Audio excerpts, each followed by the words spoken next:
I want to welcome everybody to the Sacramental Charismatic podcast. My name is Luke Geraty, and I'm sitting with my friend, Pastor Reverend Rick.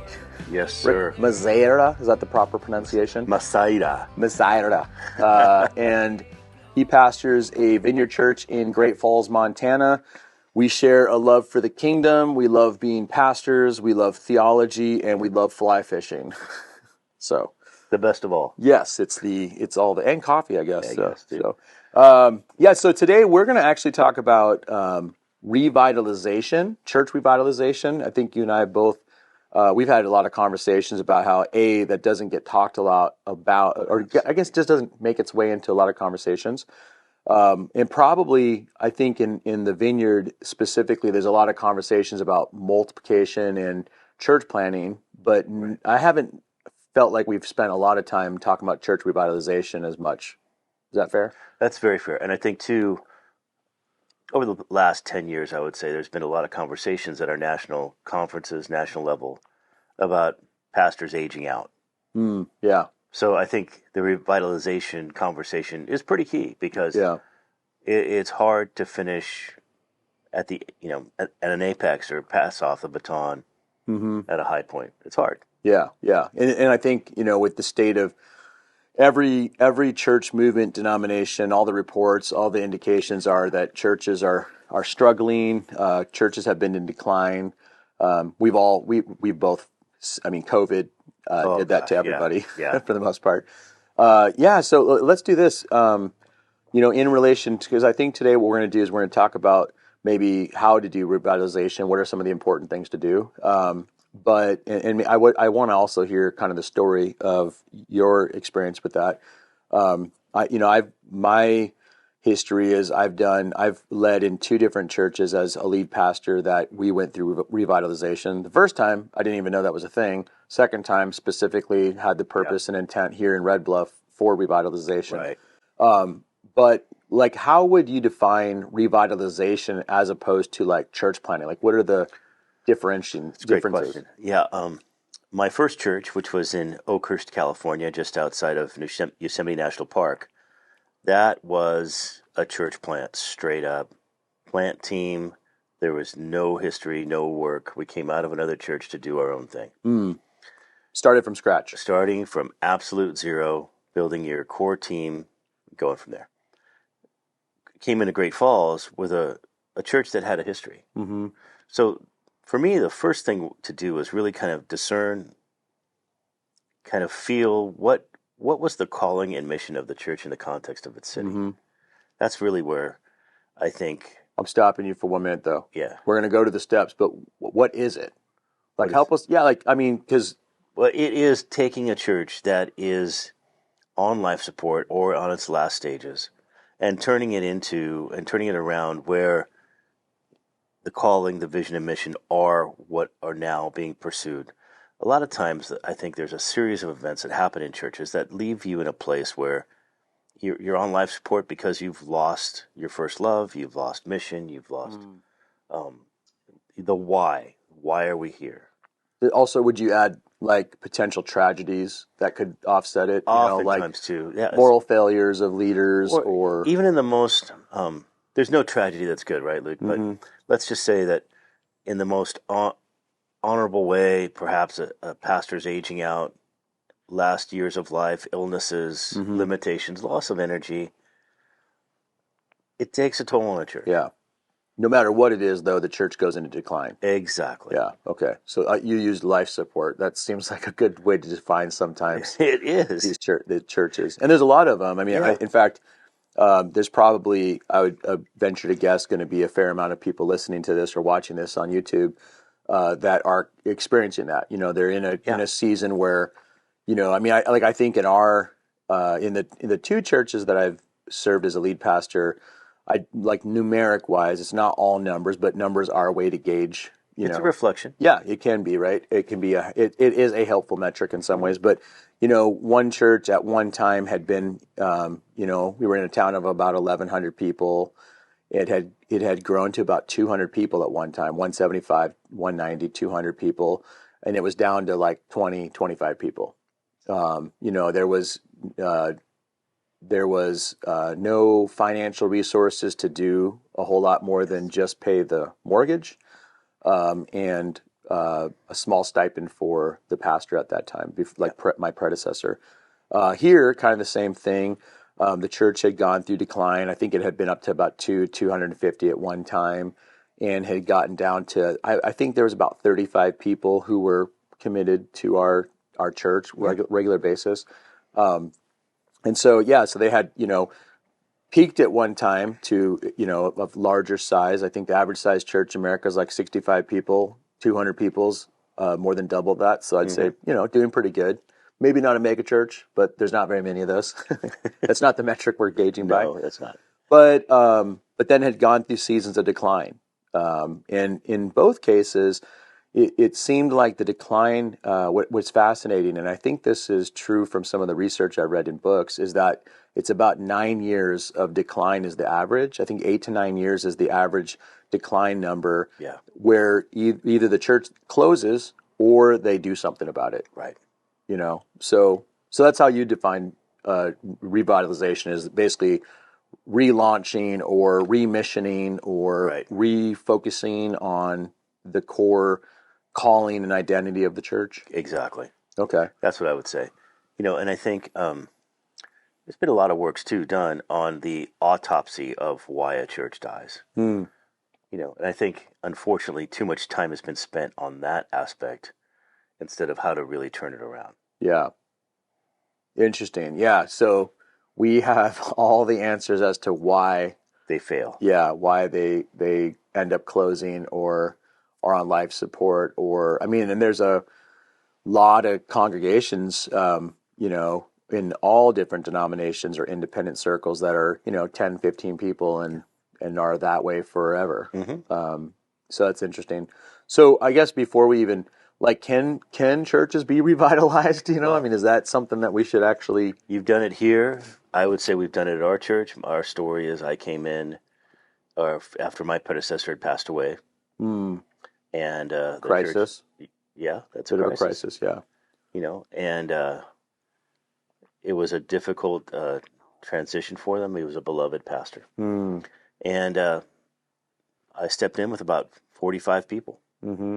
And then to turn that around, there's a lot that needs to be weighed, discerned, looked at, and it's more than just the vision and mission of what looks good academically, looks good on paper. It's really what's in the heart of the people that are there, and how do you build off of what the Lord's given you? Yeah.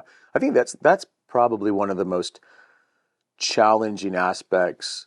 I feel like, because in our, my two experiences, the first one, it was a long process of revitalization. I was 26 when I started, so I really didn't know what I was doing. So there was probably a lot of things that I would have... Yeah, there's that. Yeah, there is a lot of that. Not just that, there was a lot of that. But it also felt like it took a long time to get buy-in and to get, maybe health within the community of 20 to 25 people, or even hope in some ways. I never, in that case, I don't feel like I ever had the honeymoon season of church. I hear that from new pastors all the time, and it was like, for us, it wasn't that. Our first 2 years were not honeymoon. It was really hard work immediately, and a lot of distrust and a lot of hurts and pains, in the community.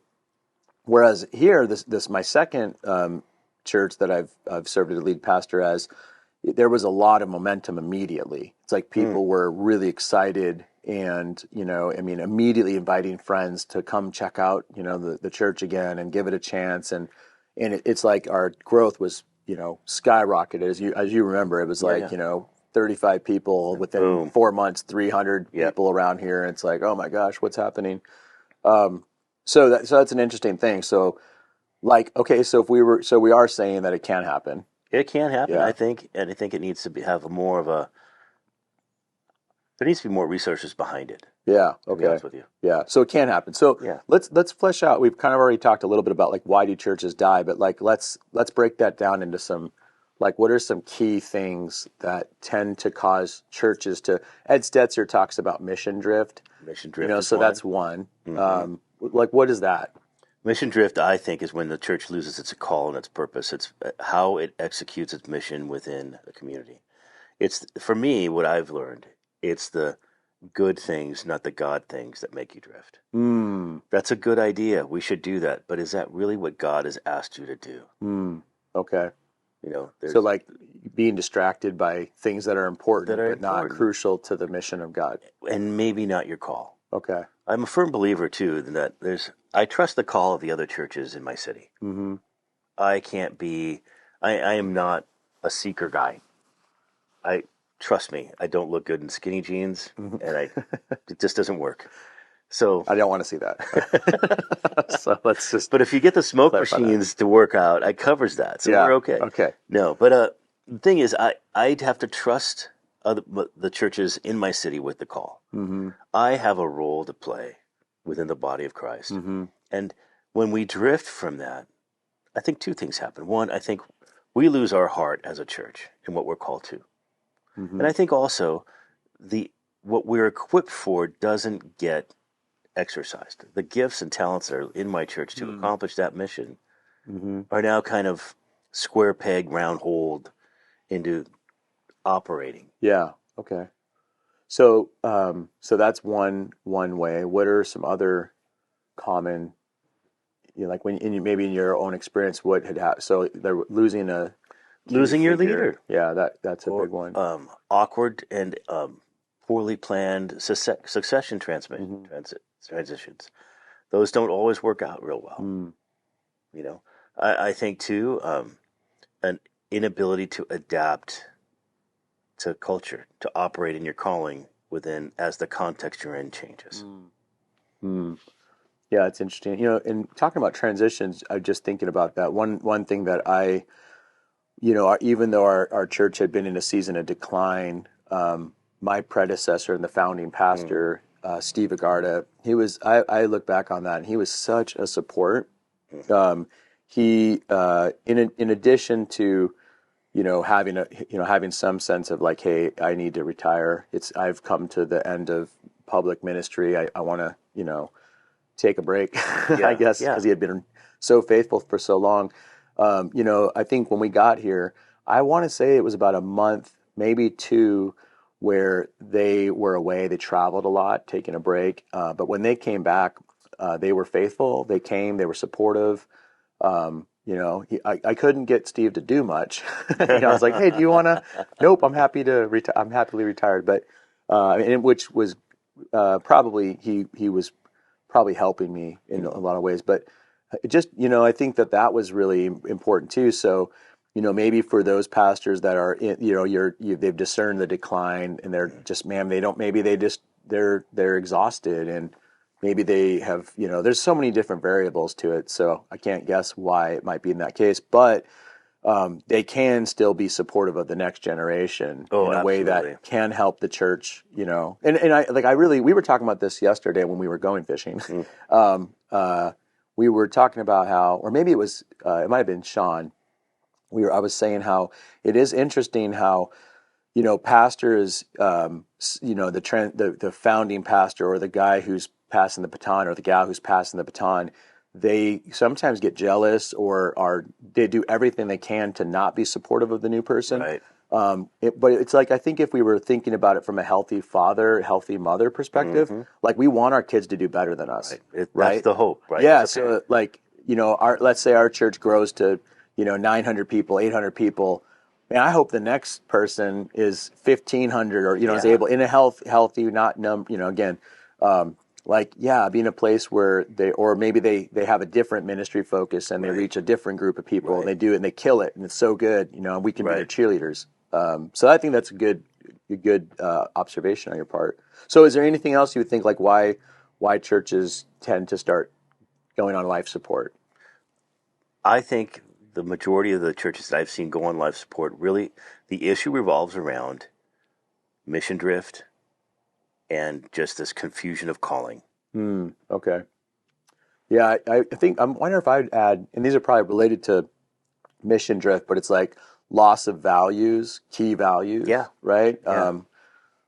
I think we've had so many conversations recently about, in our tradition, man, signs and wonders in a accessible, non-manipulative, non-hype, Right. like typical Theological basis for that, the now, not yet, Yep. all that. Yep. Deliverance ministry, Right. it being like no longer leaning into the clash of kingdoms framework that we believe we see in Scripture. Yeah. We see in Scripture though. So value related, but it also too. I wonder sometimes if it really comes down to discipleship, because if discipleship's happening, people are being shaped and formed in the image of Jesus and are accepting the lordship of Jesus, then they're engaged in the mission and they're sharing their faith and they're reaching people, right? And so like when we move away from discipleship, then we move away from evangelism, which means we move away from health and we move away from maturity and we move away from all these like key components, I like where you started there, that the key is what we deposit in disciples, which really should be those values and missions the value of mission that we're talking about. Yeah, that's good. Yeah. So we've talked about they can come back to life. They can. These are some of the reasons why, and we could probably, this is a conversation we probably later on we'll both be like, oh, we should have said this, but so like let's talk about some strategy.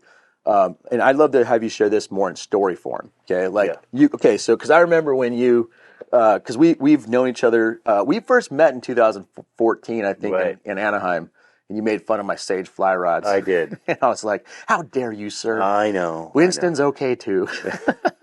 But anyway, so we've stayed connected because we have dearly loved Mike and Betty Fry. Oh my gosh. Dearly loved our grandparents. Yep. Right.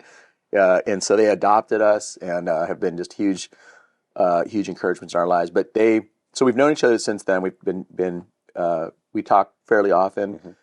You, around the same time I came to Red Bluff, you moved from California to Montana. Right. To transition as the senior pastor, lead pastor of a church that you say was down to about 40 people. Yep. But it owned its own building. And leadership had held it together for 18 months after the pastor had died. Okay. So there was a core. The foundation of that church was the way they loved each other was great. The way they gave their lives for each other was amazing. So they held it together. Now, the problem was when I got there, I think I was at the end of the stretch of the grace given to those people. I had to get there. I had to get there quick. So they're exhausted. Oh, they're exhausted. I mean, I was supposed to start like in January, but I had to do video sermons for like every other week before video sermons were cool. And I would go for 2 Sundays, go home for 2 Sundays in between. So those 6 months bought some time. Okay. Yeah. So tell us the story. Like you were kind of going back and forth, and then eventually you make the move. Right. The back and forth though is key, because I think in these coming in, and when you are completely rebuilding a church, you have to move at the pace that people trust you. You grow at the pace of trust. So I am a go-getter. I just wanted to go in there, let's change everything, let's rock everything. And common wisdom is you wait a full year before you do any major changes. Yeah. Well, what the problem is when you're on life support, any change is a major change. Yeah. So first, printing a bulletin with the new paper is a change. How dare you? Right. Changing the keys, the locks is a big change. So I came in, and that slower pace bought me time to love the people. And I think if you're going to regenerate a church, the first thing you have to do is connect with these people. There has to be, and this is the hardest part. We were having a conversation the other day about the idea of how vision sorts who comes and who goes. And the way I say it is, when you implement vision, you're always going to lose people. Any change, anything that happens, you're always going to lose people. It's just what happens. It's normal. But when you follow vision, you choose who you lose, meaning the people that are aligned with vision will stay. Mm-hmm. The people that are not aligned with vision will sort themselves out. Mm-hmm. And it's a better, more gracious and loving way to Mm-hmm. part ways. Yeah. Like the clarity is kindness. The clarity is kindness. Yeah. Yeah. You know, Giving people like the freedom to opt out if they're like, you know, Yes. hey, we're going to be a church that, because of our convictions of Scripture, we're going to do this. Right. And if people, if they don't want to do that, they have the opportunity. You can self-select. Mm-hmm. It's great, and it's upfront. It's almost, I think the most unmerciful thing to do is to string someone along with promises of something you're never going to become. Mm-hmm. Yeah. Yeah. That's just not fair. It's not biblical leadership. Yeah. So you're like, in some ways you're saying like your step one of revitalization is just building lots of relationships and trust with all of those key people. Yeah, and I think reconnecting really, because the opportunity of revitalization is, yes, there is a mission and calling there, but is it over, or are you to develop a new chapter? So like for me, my first 6 months that I was there, with the 2 weeks that I was there, I would often spend time walking the city, praying through the city, hearing the voice of God. So just discernment process. Just discerning what is the need. Lord, what are you doing in this? A very Vineyard way of saying it. Lord, what are you doing, and how do I partner with you? Yeah, yeah, okay. So whenever you do these restarts, these revitalizations, I don't want to come in with the presumptions that I know. Mm-hmm. I want to hear and I want to understand what God has already done, and how do I partner with that. So my first sign was the city. Our city had a lot of need, a lot of poverty, and we've always been a people that have responded to that. Well, great. Then I started to get to know the people. And there was one obvious, it wasn't even discernment. I'm not even going to be that arrogant. Yeah. I was one of the youngest people there. Our youth group was 40-year-olds.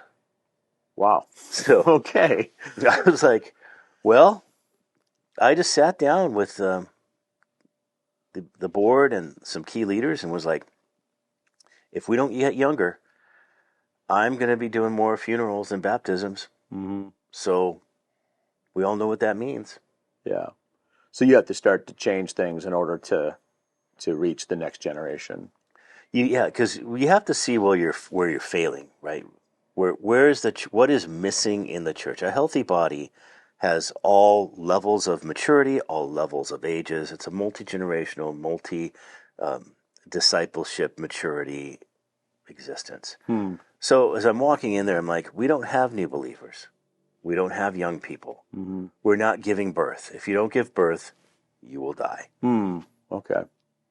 So that was my first observations there. So after about a year, we started changing slowly. Things that fit with that vision that I was sharing with them, that we have to get younger and we have to continue to reach into our city and reach into our community like we always have. So the banner was the same, but the bullet points were different. Mm-hmm. So we started to change the bullet points, and folks started to come around with that, and we started to see the fruit. The first fruits are the things that you've got to highlight when you do these revitalizations. It's like, look what is here. Yeah. Yeah, I think that is probably, I was just, in my mind thinking about, if I was going to make a 5-step process, like a 5-step prayer model, we're going to do a 5-step revitalization. Revitalization. Yeah. It obviously, clarity on mission and vision is, tantamount, but, or paramount. Is it paramount? Paramount. But when, I think about telling your story and celebrating the wins too, because I think that those get momentum, and now there's so many different ways to do that. Obviously, you might be in a space where having somebody share testimonies on Sunday morning could be it, depending on the church size maybe, but online, the social media, right? It's like celebrating those things, because I do think it's encouraging for people to because especially my observation on any of the churches I've worked with that are in that season of life support, it doesn't feel very exciting, right? No. It's discouraging. In fact, gosh, there's so many pastors that I've worked with over the years that are like, man, when we do coaching calls, I'm like, how's it going? It's pretty depressing for them, It's like, man, we lost another family this week because we're not Pentecostal enough, or we lost another family because we're too Pentecostal, or we don't have a youth group. Yeah, or or the kids class is 3 kids that are all 12, and so whatever it is, it can be pretty discouraging. And so I think that you're right, like celebrating and telling those stories of how there are evidences of spring coming, right? Or God's still at work. I think that's good. Okay, so like so you've built relationships, you're slowly nudging changes, casting vision. I know you enough, like you're constantly doing that. But then there's a tipping point. Yeah, what was that? The tipping point is you have to start discipling, and your generation of leaders has to come to the surface. So you, from day one, are discipling, you're investing, you're reproducing yourself, you're pouring into. And then they start rising. And then you start leading with your crew, with your people. Not that because they all came from within, or they've all come from around, or they've come in, but they all share your DNA, what you have poured in, with your unique calling, with the unique mission of the church. So I'm curious. Let me ask you about that. Yeah. So, like, just for the sake of so you get there. There's about 40 people. I'm sure there's some people who are like, this, I didn't sign up for this. Some people are coming in new. Of your leadership team within that first 2 years, were they all new leaders? No, they were the old leaders that understood where we needed to go. Okay, so they had buy-in. They had buy-in, and then you build onto that. Yeah, interesting. So. Because it's what's interesting about that is I'm thinking about my 2 experiences of doing revitalization projects. Is the first one went like that. Second one was less like that because, again, growing from 35 to 300 ish, within such a short period of time, there were some people who were part of the original group who were involved in leadership, but we had so many new high capacity leadership people that that was always kind of the challenge, is just trying to get them to training on leadership values related, right? But I always felt like we were able to in fact I think we probably were able to make a lot of changes a lot quicker because there were way more people that were new that liked the changes. They were like, why do we do the thing you've been doing forever? We like it this way. So it felt like in here in Red Bluff, because it's like everybody knows, you celebrate the past and look forward to the future, or honor the past, celebrate the future, I should say. Sorry, honor the past, celebrate the future, and then you're constantly trying to slowly, because change is hard. Change is hard. Yeah, but it just felt like we were here able to, but I felt like it was always just because of the leadership differences, because we didn't have a lot of the traditional people who had been in leadership. They were exhausted. They were like, we're happy to turn over the reins, for things. So, see, I think too that speaks to how you transitioned, right? Yeah. I transitioned. Pastor Terry Helseth was just a great guy and poured built a foundation of love in that congregation that just inspired a lot of loyalty to mission. It was a healthy loyalty to mission without that stranglehold of loyalty to a person. He was a mature leader, did a great job with that. Okay. So they were tired, yes, but they were so in love with the church that they didn't want it to fail. But they would let go if they were asked. Okay. That's cool, yeah. It was a real... So then when do you feel like, so at some point in time, we hear a lot about the flywheel concept and organizational health, but you eventually get momentum. Right. What was that because you've been there for about 10 years now. 10 years. Year 2, you can really start seeing the momentum build. Yeah. And things started happening, people started coming, church started growing. We didn't do the explosive, but we were just consistent. Yeah. I think that's more. Our experience was just, as everybody knew, we even here we're all like, "What is going on? It's not normal," Because I feel like that is more Stereotypical. common Yeah. and more should be the standard by which we kind of measure. Because this is an interesting thing right now too. We're both coming up on our 10-year anniversary. Cheers. June's my 10-year. I have, and I noticed this at the previous church because I was there for 12 years. My 10-year mark, I remember feeling something like in the air almost. Yeah, like a chapter change is coming. Yeah, it's like I have a lot more bang for my buck now. Yep.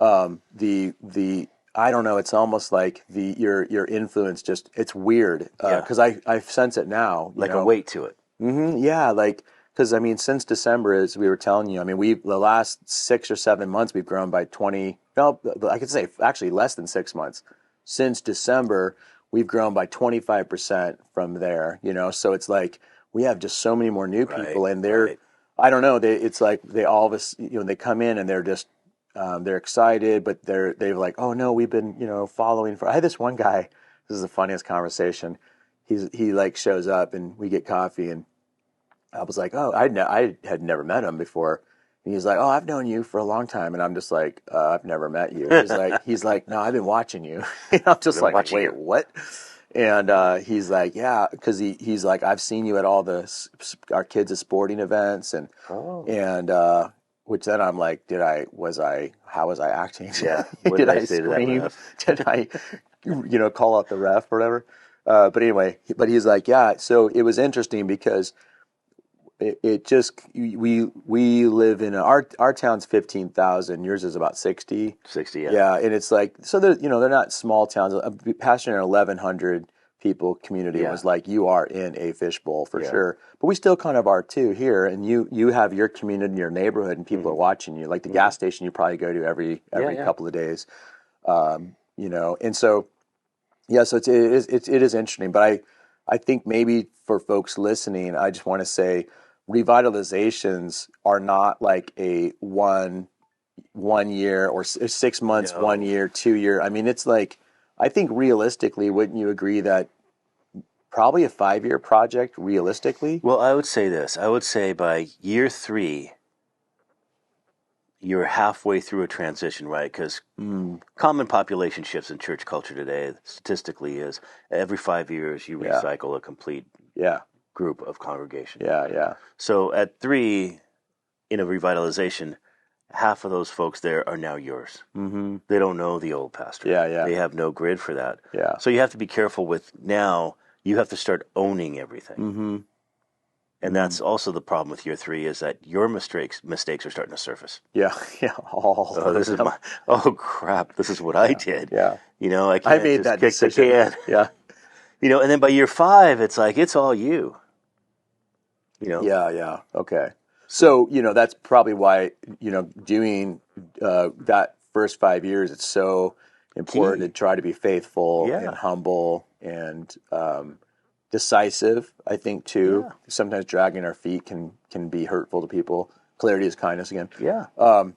So that was your kind of like, was there anything else that in that revitalization process that, I don't know. I mean, I hate this question when people ask it to me, but I'm going to ask it for you anyway. Just because you love me. Just because I'm curious.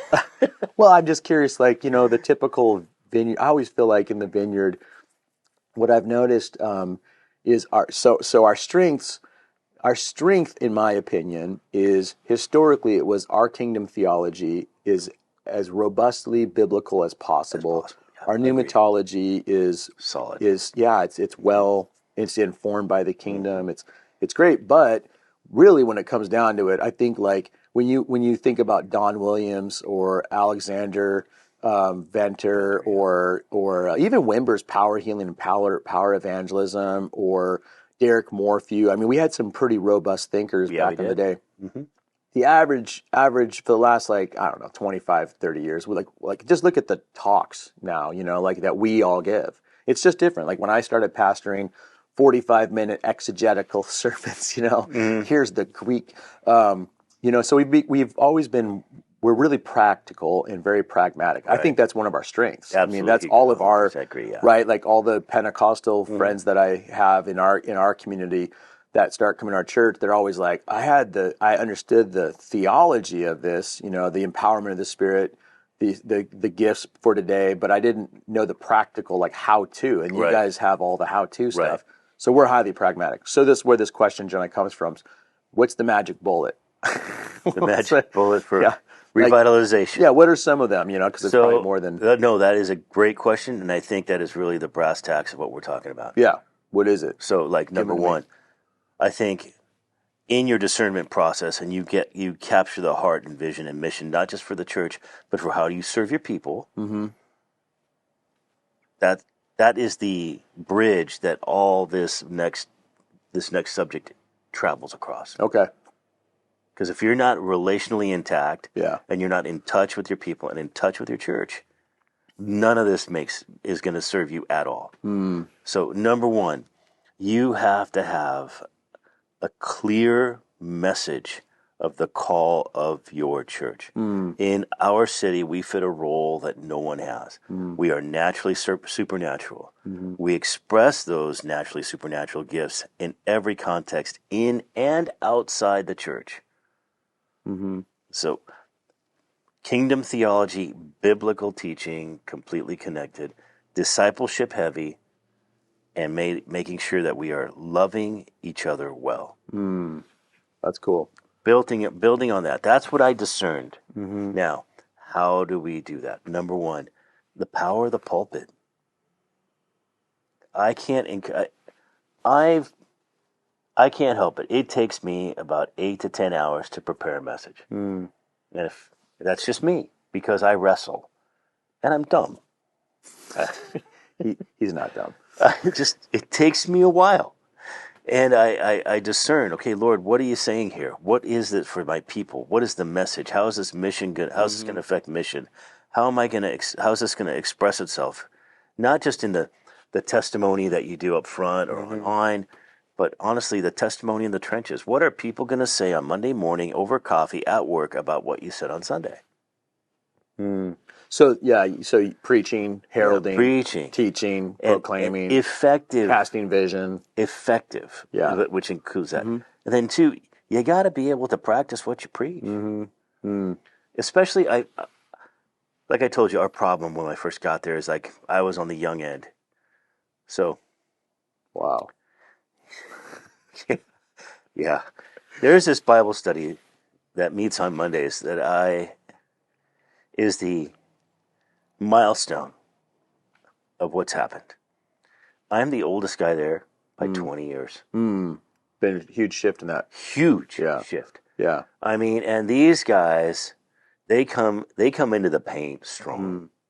They do not mince words. We go in there, we will study, we will come in prepared, and our conversations are robust, vulnerable. I cannot believe what these guys are talking about and praying about that are just deep, sensitive issues, especially for men to share. Mm. And there's 12 guys there. Mm-hmm. Yeah. And the awe of following that vision and mission, the humbling, the weight of it is to me that, oh my gosh, this is happening and I get to be a part of it. Mm. They trust me with this. Mm-hmm. So again, back to that vehicle and what you do with it. You've got to have that bridge of relationship.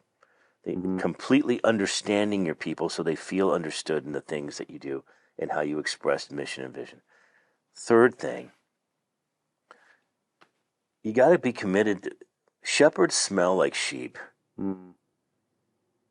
You got to be with not just the people in your congregation, but the people in your city. If you want to revitalize your church, nothing brings life like birth. Mm-hmm. Yeah. Leading people to Jesus. And if you're going to lead people to Jesus, you need to be around people that don't know Jesus. Mm-hmm. Yeah. Shepherds smell like sheep. That's good. You got to get in there. So those are like your three, like these things are non-negotiables. If you want to really get momentum, that's good. That's really good. Yeah, I think about, I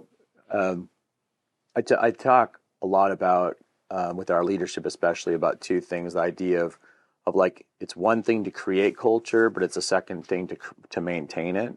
And when I think about a lot of the revitalization practices, I guess it was like about creating and maintaining an invitational culture, creating and maintaining lots of spaces for discipleship. Because like a lot of times people think about, well, what's your discipleship class? And it's like, cool, we have small group, we have a lot of, but I want to think that our coffee team preparing coffee on a Sunday morning can be a space for discipleship because they can pray for each other. They're sharing life together, right?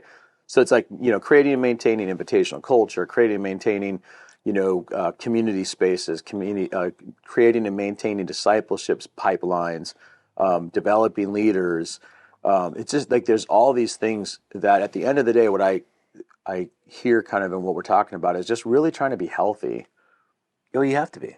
Yeah, if you can the goal is to become a healthy community that's doing the stuff, I guess, because I just feel like most of the time when I'm talking to pastors that a lot of them are transitioning into situations like this, where they're like, it's been, we're trying to, bring some life. It's like, man, best practices, go back to our best practices. Like, what do? We do well, Be a healthy pastor. Yeah. Great first practice. Start there. Yeah. Don't be a tyrant or a dictator. Yes. Pray, spend time in scripture. But like, man, there's all these different practices that to me, most of the time lead to growth and lead to revitalization and lead to, new people coming to faith and people who are growing. Right. Yeah. So that's good. I think, those magic bullets, so to speak, are helpful. I'm curious though, you talked about change. So my question, how do you lead change without splitting the church though? So in your case, it sounds like don't be too fast. Don't be fast. Be gracious. Be kind enough to tell the truth. Yeah. And would you also say, adding to that, based off of what you said earlier, is that you have to be okay with some people not being... We have this great way of saying it at our church. Someone comes in and they, you always hear the language, right? Well, at my old church, we used to do, or those lines of questioning. I usually say, you know what? That's awesome. Mm-hmm. I guess that church, the best way to say it is they play basketball. We play baseball. So if you showed up in your shorts, if you showed up in your Jordans, and we show up with bats, there's a problem. Yeah, that's a good way to put it. So maybe we need to just realize you like basketball and you're not really cut out to play baseball. Let me show you a couple guys that are great basketball players, and you can play basketball there. Yeah, interesting.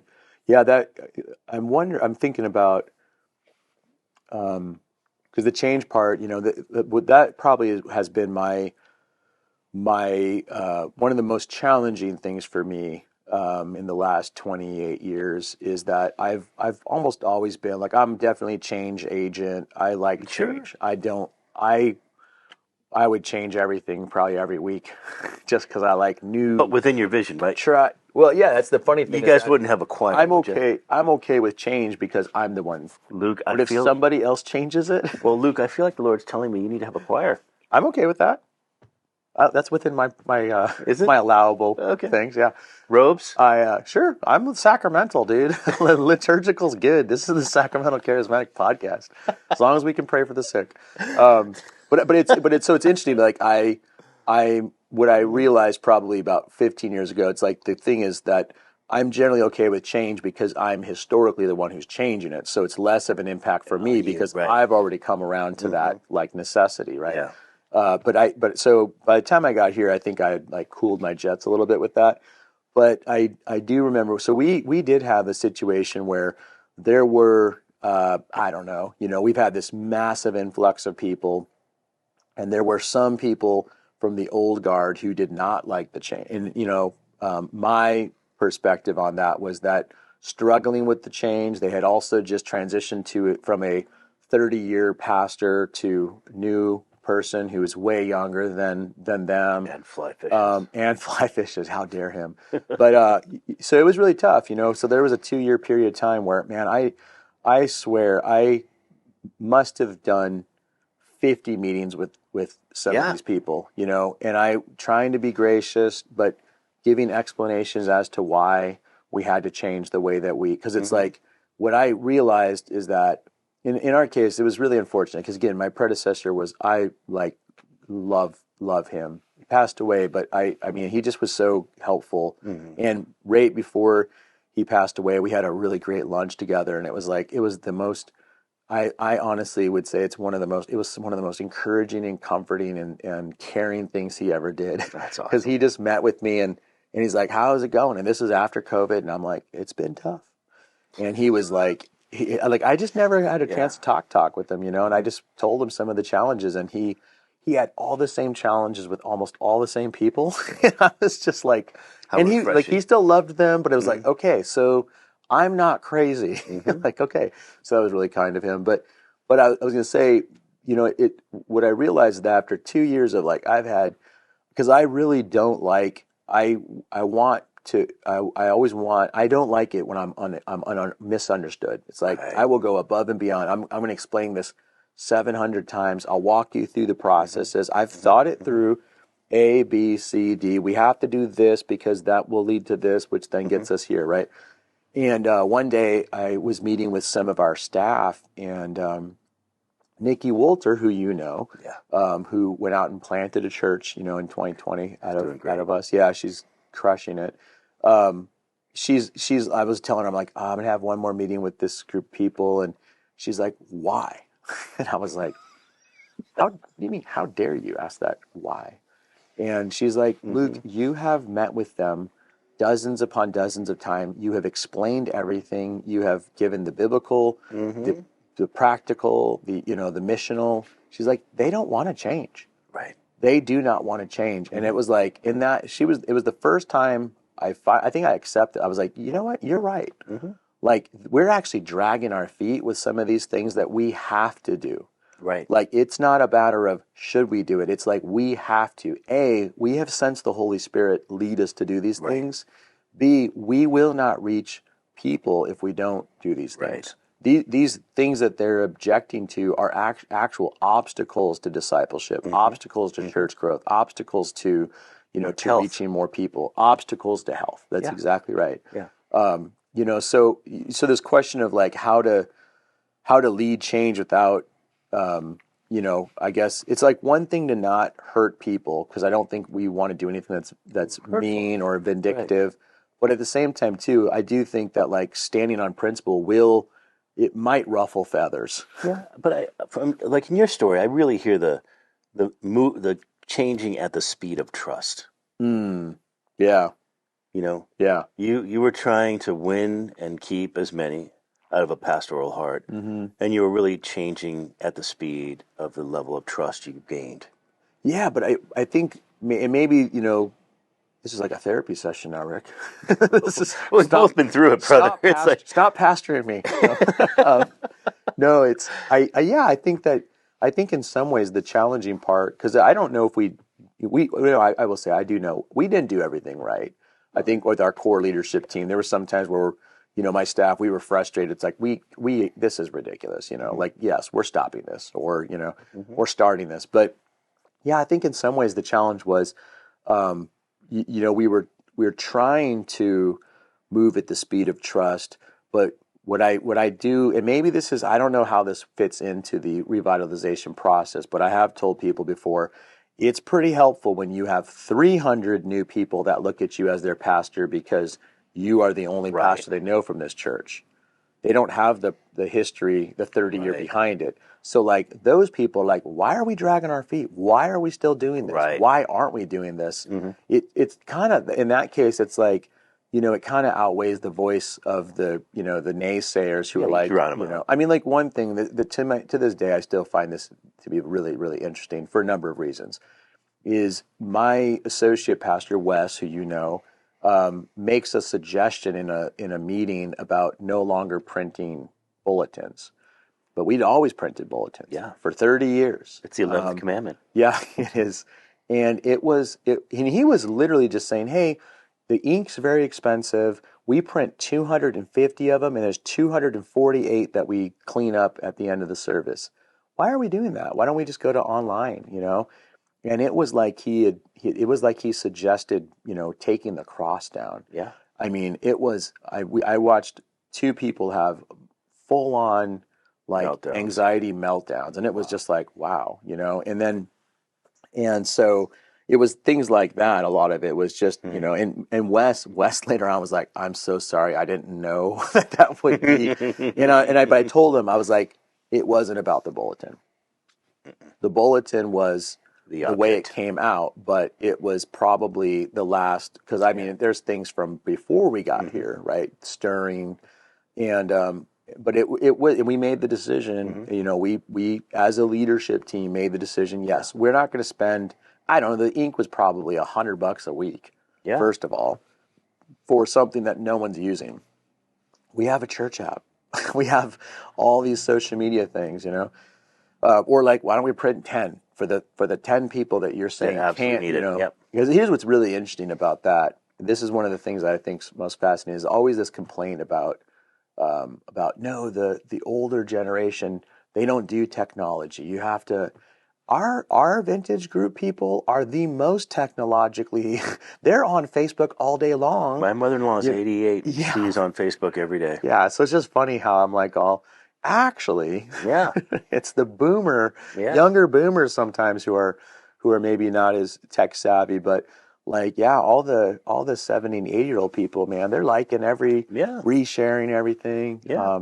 So again, bulletins are not, whether or not you have one's fine. It's just, it was just interesting how the hill to die on for some people was that. I see it like a minefield, and because it's not just the bulletin. It could be changing the Bible study. Yeah. It could be changing the name of an event. It could be, because the problem with revitalization, what triggers these minefields here is that you are ruthlessly addressing you're ruthlessly addressing everything within what you do to say, does it fit vision? Does it not fit vision? Does it need to be revamped? Does it need to be elevated and brought to the forefront so people know because it fits so well? Or does it need to be celebrated and put to pasture? And that's where you see that's where you measure the health of a congregation. Are they aligned to the calling and what the Lord is doing, or are they aligned to something that meets a felt need? And that, in that mess, that's where you really see these issues come to light, Yeah. Because there are things that you've just outgrown that need to be put away. That's good. That's really good. But there's also things that with a simple adjustment would fulfill and do so much to advance your mission, because the people are so bought in already. Yeah. So you don't want to blow up loyalty. Talk more about that. You don't want to blow up loyalty because it's not the exact fit. There has to be a commitment to working with sheep, smelling like sheep, and moving things into the direction of calling. Simple adjustments, like you have a Bible study that has been meeting in someone's house for 15 years, and they've never taken a break, and they've never invited anybody new. Your first step, we believe in small groups. You are the healthiest, most committed small group we have.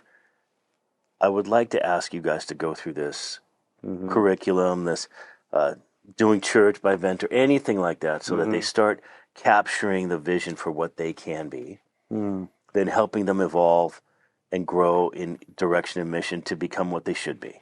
That's good. That makes me. There's probably so many examples of that where it's low hanging fruit. Yeah, that's exactly right. It's like, just because here's another thing too, for the person coming in. Yeah. Just because it isn't your thing doesn't mean it's not God's thing. Yeah, or it's a bad thing. Yeah, because I think sometimes it's like, well, I don't have I think missions is a perfect example of that, because I see this happen a lot where new pastor comes in, has no connection to that country or that location, and it's like, but I've been going here for the last 10 years. It's like, cool, you can continue to do that. but it doesn't mean that the church shouldn't stay connected with what it's been doing for the last 25 years, so it's like, there's a lot, the low hanging fruit, that was Wimber's thing, like find the low hanging fruit, Right. because man, people, and I think you get a lot of momentum from that too, because the people who have been here forever feel like you value what they value. Well, yeah. And also there's a spiritual principle to that, because you don't know where on the maturity scale that thing is. Like, for example, when I walked in, our church had a great relationship with a native pastor in Browning on the Blackfeet Reservation named Titus Upham. Titus has become one of my closest friends. And because I stepped into that situation, honored the relationship of the past, and built a relationship with him, in 2 weeks we're hosting a training seminar for native pastors that he runs point on. That's been his vision the whole time. Ministry has flourished, and it fits right up our alley as far as calling and mission. That's Because awesome. we didn't kill something because I didn't think it fit. Yeah, that's right. Yeah. Evaluated where it fit in the mission of the church. Yeah. And that's really great. Yeah. So there's so much need for discernment for this whole entire thing. Well, let's transition with this. Let's kind of wrap up with like this idea of how. So I think I sent you my talk that I did at the Equip conference, where it's like laying out I'm calling it my proposed Vineyard ecclesiology. This is what we could be. This is what we should be. If we were painting with the brushes of heaven. If I had any influence in the world, and it really, it's like it pretty much embodies what we've done here at Red Bluff Vineyard. But a lot of it's funny because I had through my theological training after my second stint at grad school, I was like, I had developed these like commitments. I'm like, these are the 5 theological themes, and so I talk about how our church is evangelical in the classic historical Bebbington quadrilateral way, right? Not the political way, but evangelical, charismatic, contemplative, sacramental, and missional. Yeah. And so, what I think we, so our Sunday, and then what was funny is that then I find out that Richard Foster had written a book called Streams of Living Water that like basically lays out this. I'm like, I thought it was me. No, great book, but Foster. Dang it. Yeah. So, and I would obviously articulate a lot of things quite differently than Foster, because I think him coming from more of a contemplative side, but those 5 theological themes are so. That's when I think about what we are as a congregation. Because you guys are like, would you those 5 straight across the board? Yeah. So, what like when you think about like what the church, this has nothing to do with revitalization. I'm just kind of curious. Like when you think about the sacramental, charismatic thing or vibe, like what stirs in your heart about that? Like why do you think that that's kind of important for our identity? Well, I think it's because it orients us to a healthy perspective of holiness. Not holiness from what I can produce out of behavior, but a holiness that I can participate in because of the presence of the Lord. For me, the sacrament, sacred moment, is really the places, the intersections where we encounter not just reminders, but moments where the presence of God can transform us. So for me, evangelical, because the evangelical theological construct is the most effective tool to seeing and experiencing the presence of God. In its classic, again, like you said, it's classic theological sense, not in its political sense.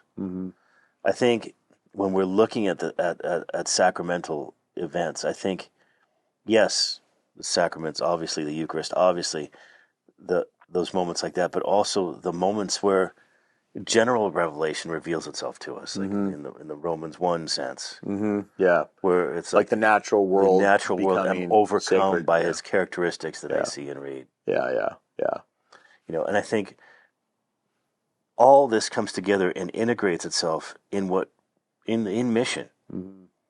The most healthy space for the expression of the supernatural gifts, of the awe and wonder that the sacraments bring us of his presence, of the thinking and behavior of a theological construct that is glorifying the God and biblically obedient. It's expressed in its mission because it leads to fruit, and it leads to healthy fruit.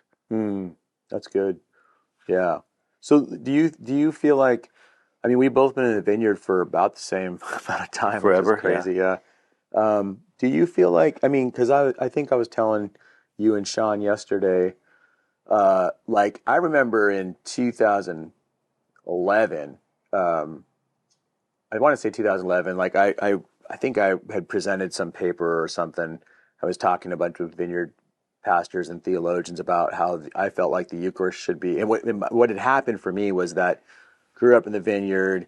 I do my undergrad in primarily an Assembly of God environment. You know, so a lot of the same. Not very sacramental. Not at all. Yeah, like not. But the Vineyard wasn't either. I like, know. So I'm not. I'm like, I don't know anything about any of that. And then I go to seminary, and in seminary I get exposed to a more robust sacramental theology because of the tradition I was at. So I'm like, oh, this is interesting.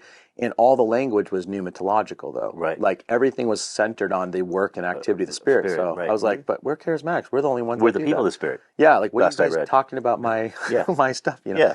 And then so I'm like having these wheels are turning, and I'm like, interesting. There's a huge gaping hole in our theology and practices around the sacraments, both baptism and the Eucharist. And then I had for a season I was a part of this network of pastors and theologians that were like charismatic and reformed-ish, or you know, they were kind of in that realm. And I went to this. They had me. It was actually they asked me to speak on this conference on what was it? It was like on the Tower of Babel and it was on ethnic diversity and just rooting. You know, so I went back to the Tower of Babel where you know how the languages and the separation. But it's interesting, like the tongue then in Acts unites, right? And I just did this biblical theology of it. But at that conference, they celebrate the Eucharist, and I get blasted in the most charismatic. I mean, it was like I did not have a grid for that because this is just a symbol. There's no presence, and I'm like sobbing and weeping as I'm receiving grace through the bread and the cup. So then my wheels are like turning, like now they're like this. Something there. So fast forward, I remember I was reading the Westminster Confession of Faith, and the section on the Lord's Supper. It's like I'm like, this is as charismatic as it gets. Yeah. So then I end up, you know, I start reading everything. Like, I mean, I'm just consuming every book on the Eucharist, from Roman Catholics to the Orthodox traditions to Anglicans to I'm reading the Baptists and finding it so the symbolic Zwinglian thing is like so unconvincing to me biblically. Right. And so then I'm like, I come out. Seems like he's mad. It's like a backlash. Yeah, I'm like, I come out though, and I'm like, I didn't even have I didn't know I was a sacramental charismatic at that time. That's probably like 2009. So then 2010, 2011, I started having this conversation with Vineyard folks, and I'm like getting laughed out of the room. Like, right. Like how, you know, because I was just like, maybe we should do it more than once a quarter. Maybe. I'm not even, at that time, I wasn't even arguing like weekly, although now I do. But it seems like now, like fast forward, you know, 15 plus years, like it feels like, I mean, because I've seen Pentecostal theologians, shout out to like Chris Green, and actually there's so many that have moved to a more sacramental approach. Yeah, their pneumatology has been like enriched by these other traditions. They've seen the gaping hole. You know, so you have that happening. Dan Tomberlin's book on Pentecostal sacraments, excellent resource. There's so many. Within the Vineyard now, it seems like there's been a shift in that way to where there's more and more awareness of a rich historic church through church history, biblical theology. Why? I mean, because even like Derek Morphew makes a very strong case in Breakthrough. That none of us seem to have read. Because I told him when I interviewed him, I was like, dude, that book was like actually the first shot across the bow, because he has this whole section on how we break bread, and I'm reading it and I'm like, we don't break bread. I mean, the Vineyard. I cannot remember my childhood from like 8 or 9 all the way up, ever receiving communion at any of the Vineyard churches I went to. Okay, just think about that for a minute. And then, and it was a different time. I'm not trying to like pick. I love those pastors, but it's interesting because it feels like now there's a lot more awareness of that. There's more resources that we have. Oh yeah. Is that your? Well, I came to this in a different way, Luke, and back to the whole kind of as our church was turning around, I was noticing that my church was turning me around. Interesting. They're an adopted Lutheran church. They used to be Lutherans. Your church now used to be Lutherans. Okay, interesting. So there is a completely different sense. They are sacramental. Yes. Yeah, Midwest They Lutheran makes changed me. So they were already celebrating weekly. They were not weekly. They were like monthly. Monthly. Okay. But there's a reverence to the moment. Yeah. And there was a completely different take because you came in the Vineyard back when it was like once a year almost. Oh my gosh, yeah, that was on a good year. You had communion as often as you bought new flip flops. Yeah. So it was just one of those things. And Hawaiian shirts. Yeah, gotcha. So it was just a different animal altogether. And yeah. And the other pathway that really struck me was baptism. I started reading, Luke, about just the ancient practices of the early church and how they would baptize. And during baptisms, there would be deliverances. There would be the kind of the calling out of the gift of tongues. Yeah. And you can't read, like, my thing, I don't have, I'm still working through, I have my Eucharistic theology is I could write a dissertation you're on solid. that.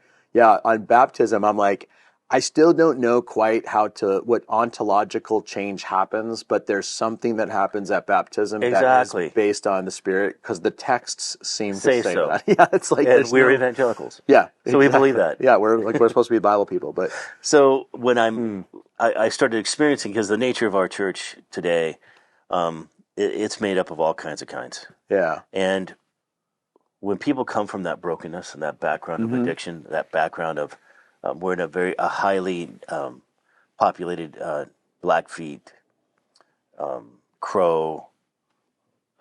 There's a lot of Native Americans. A lot of natives there. Yeah. We're in the center of about 7 tribes. Yeah, yeah. So the occult, the shamanism, the oppressive nature of their culture, for us, baptism is that breakthrough moment as well. Interesting. So we see things. We see things. Yeah, that's amazing. So I guess what I'm saying, I came more through the back door.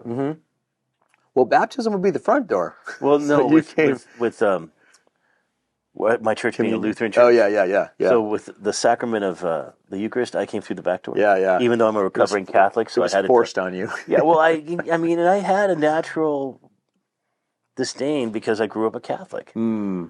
It just wasn't sacred. Yeah. So you had thrown the baby. I threw the baby out with bathwater. Yeah. I did. Interesting. Full confession. Oh, interesting. But the one that surprised me was the engagement with baptism. Yeah. That really surprised me, especially in the context of deliverance. What I've seen happen. Yeah. People. I mean, it seems like how could anyone think it's just a symbol? Because I do think these are symbols. But it's not just a symbol, because if it is, those things, wouldn't happen on a regular basis too. So, and I think this may be dangerous language. So I'm just trusting that you understand my heart with this. It's a symbol in the natural that reflects something that's happening in the spiritual realm. That's what we believe. Yeah. So you can't.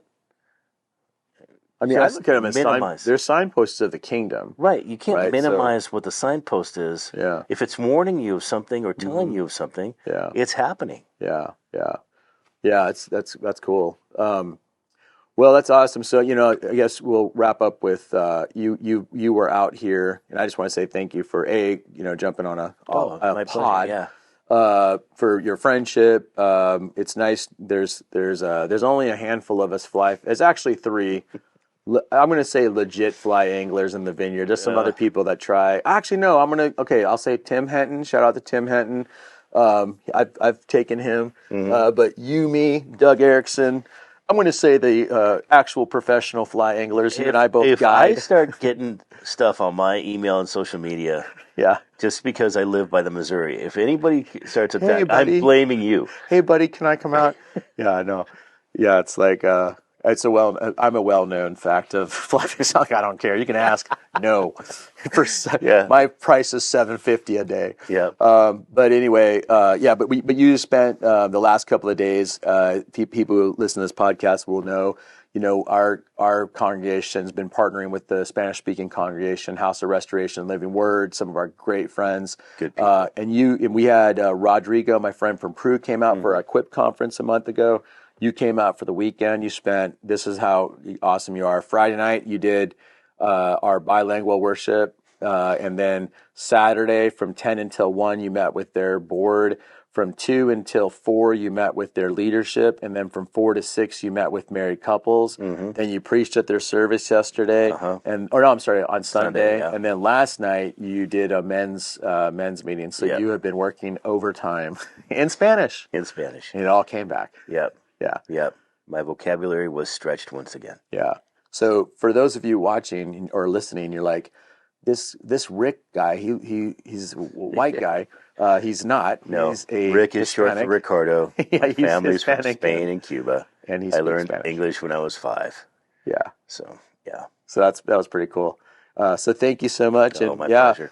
Folks, thanks for listening to the pod, and you are appreciated. We will hopefully have an upcoming, I'm doing a podcast soon with a theologian who specializes in liturgy, so be on the list. Really? Look out for that. Yeah, he's a Fuller prof. He's got a new book. I'm not even going to say his name yet, but it is confirmed. So anyway, talk to you later.